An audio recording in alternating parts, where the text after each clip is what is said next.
مجلس إدارة نادي الزمالك يرفض عزل المستشار مرتضى منصور عن رئاسة نادي الزمالك. وده اللي حصل بعد طبعا ما الوزير طلع بقرار ان تم عزل المستشار مرتضى منصور عن رئاسة نادي الزمالك.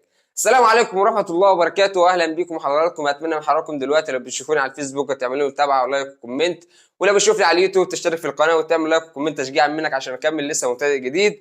والسلام عليكم ورحمة الله وبركاته. ونبدأ حلقتنا ومجلس إدارة نادي الزمالك وازاي بيتعاملوا مع وضع وقرار وزير الشباب والرياضه بعد ما طلع وقال ان خلاص تم عزل المستشار مرتضى منصور عن رئاسه نادي الزمالك، ولا وجود المستشار مرتضى منصور تاني في نادي الزمالك بعد قرار الوزير. مجلس اداره نادي الزمالك تعامل مع الامر على كانه ما حصلش اصلا، كانه ما اتقالش، يعني خدوا من الودن دي طلعوا من الودن ده وكأن الوزير اصلا ما قالش اي حاجه. ومجلس الاداره مصر على ان المستشار مرتضى منصور ما زال رئيس نادي الزمالك وهيرجع تاني رئاسه نادي الزمالك بعد فترة السجن اللي هيقضيها، وهيكون طبعا هو الأول والأخير في نادي الزمالك. وده بسبب إن مجلس إدارة نادي الزمالك بالكامل أجمع على إنهم كلهم بيدعموا المستشار مرتضى منصور في الكبوة بتاعته وفي السجن بتاعه. وكان بيطلعوا تصريحات في مجلة نادي الزمالك كمان، منهم طبعا لطيف اللي كان المفروض ان هو مترشح لرئاسه نادي الزمالك المؤقت، بيقول ان احنا ما زلنا على راينا وان المستشار هو رئيس نادي الزمالك لحد دلوقتي، ومفيش اي رئيس مؤقت هيتم تعيينه او هيتم عزل المستشار مرتضى منصور او شطب اسمه من نادي الزمالك حتى بعد قرار وزير الشباب والرياضه.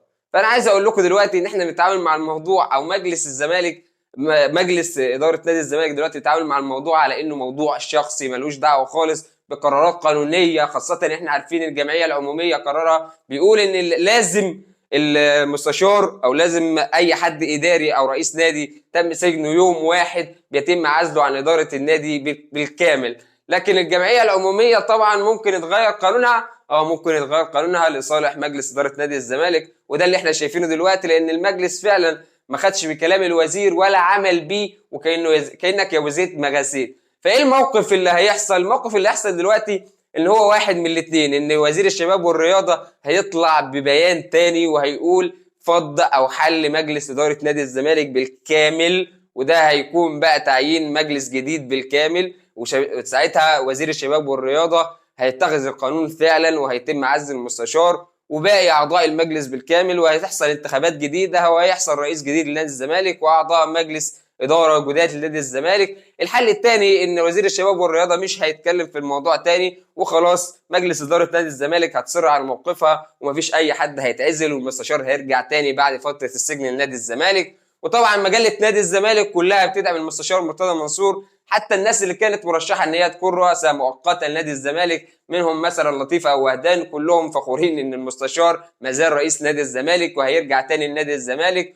والمجله كل يوم بتنشر وتقول ان المستشار عائد وهيرجع لنادي الزمالك من تاني. وكمان طلع احمد مرتضى منصور بيقول ان الزمالك واداره نادي الزمالك مستقره ومفيش فيها اي حاجه خالص، ورئيس تحرير نادي الزمالك بيقول عوده مرتضى منصور قريبه ان شاء الله لرئاسه مجلس نادي الزمالك.